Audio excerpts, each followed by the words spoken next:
Welcome 5th grade social studies scholars to another Passport to Social Studies video. My name is Mr. Giordano and I will be your teacher for this video. Today we will continue with our Unit 2 activities and our Day 12 lesson.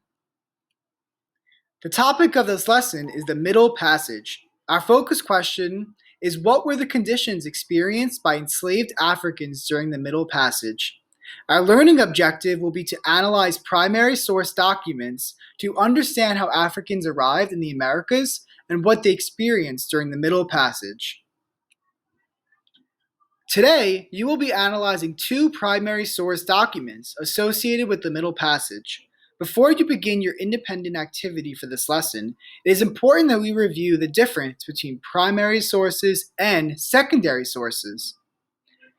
Before we start our lesson, I'd like to review that it is important to know that teaching and learning about slavery and the mistreatment of indigenous people and people of African descent following the arrival of Columbus in the Americas is a very difficult topic. It is not a comfortable topic for anyone and an awful reality of the history of our nation and the world. Please know that it is okay to express any discomfort and feelings that may emerge from learning about these topics with your teacher as you continue this lesson in class. Your independent work today reads, historians estimate that between 10 to 20% of the African people who were transported on the Middle Passage died on the way. Some jumped overboard to try to escape. Many died from disease or malnutrition or dehydration. In all, 1 million or more people never survived the trip. One way historians know about the Middle Passage and slavery is by looking at primary sources. Do you know what a primary source is? That question is something that we are going to explore together in this video. So the primary sources versus secondary sources, what are they? First, let's start with an artifact. An artifact, or source, is an object made by a human, typically an item of cultural or historical interest.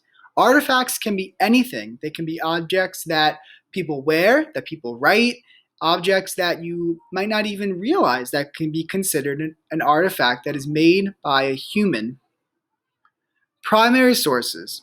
Primary sources are physical objects or documents written or created during the time under study.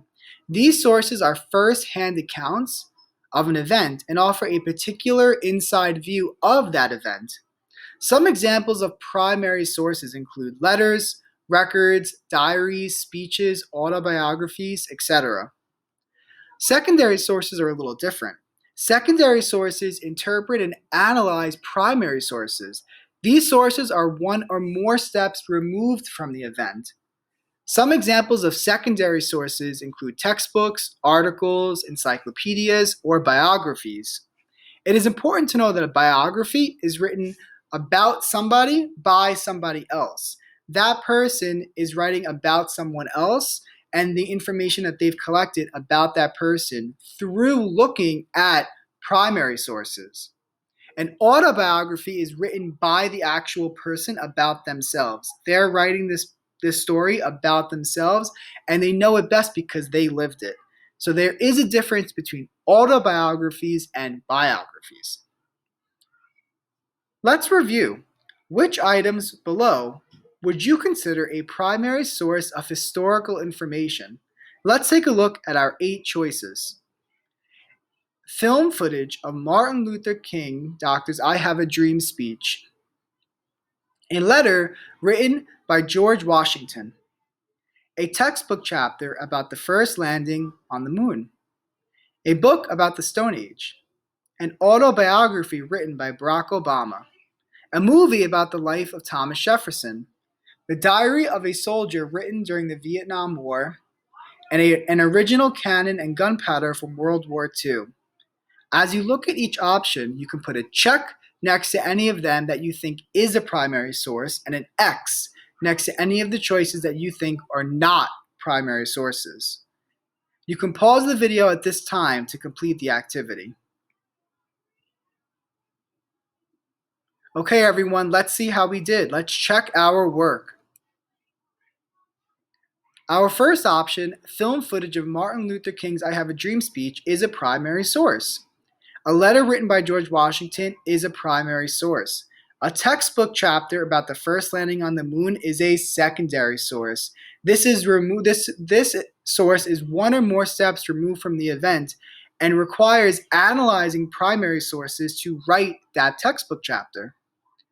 A book about the Stone Age is a secondary source. Again, this would require us looking at primary sources to be able to write a book about the Stone Age, making it a secondary source. An autobiography written by Barack Obama. Because Barack Obama is writing the biography about himself, it is considered an autobiography. Therefore, it is a first-hand account of his life and a primary source.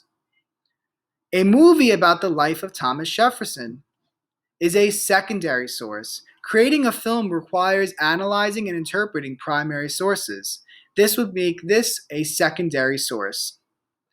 The Diary of a Soldier written during the Vietnam War. This would be considered a primary source. And last but not least, an original cannon and gunpowder from World War II would be considered a primary source from that time period. Okay, everyone, so here's your independent work for today. Some of the primary sources historians use are the ship logs, showing how many people they were transporting and how many they delivered. Some people at the time also drew pictures about slavery. Many of the slave forts of the West African coast are still standing, and you can visit them today. In some cases, people who survived wrote about their experiences. Historians piece all these sources together in order to tell an accurate story about the history of slavery. Today, you are going to analyze two primary source documents associated with the Middle Passage. A primary source is a document that was made at that time in history, as we reviewed earlier in this video. The documents are in the separate worksheets. You may answer the questions that follow each document. We are going to take a look at these documents together. The two documents are the African slave ship diagram, the British slave ship Brooks, and an excerpt of the interesting narrative of the life of Olaudah Equiano or Gustavus Vasa the African. It is important to know that this individual goes by both names, Olaudah Equiano as well as Gustavus Vasa. Here's a look at our first document, where you can see the British slave ship Brooks. You can pause this video at this time to read the historical background to yourself, but it is important to take note of the question before you begin reading. It says to examine the image on the next page and consider the conditions and what they were like for Africans aboard a slave ship.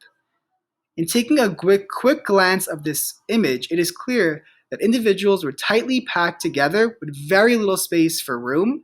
It appears they may also be shackled together, again limiting movement and expression. There's also concerns regarding where individuals might be able to eat, stretch, or even use the restroom. You can now continue reading the historical background and move forward in completing this question on your own. The second document can be found here. This document includes an excerpt of a first-hand primary source account of a slave ship experience. The question for this document reads, what kind of conditions did Olaudah Equiano experience aboard the ship? Use evidence from the excerpt above to support your answer. You can now pause this video to read this excerpt to yourself. After reading this excerpt, there are definitely some examples of text evidence that describe the conditions of the ship. Here are some quick examples of text evidence that help us to better understand what the conditions of the ship were like. These examples include the lonesomeness of the stench, crying together, so sick and low that I was not able to eat, wishes for the last friend, death, to relieve me, flogged me severely. Could I have got over the nettings, I would have jumped over the side, but I could not. Hourly whipped for not eating. These examples all help us to better understand the horrible conditions and inhumane treatment of Africans aboard these slave ships, including being whipped, tortured, and considering death as an alternative to the experience on these ships. In addition, individuals were dehydrated and in many cases starving together. Taking a look at our evidence and our discussion of the conditions of the individuals on this ship, you can now complete your question for this document.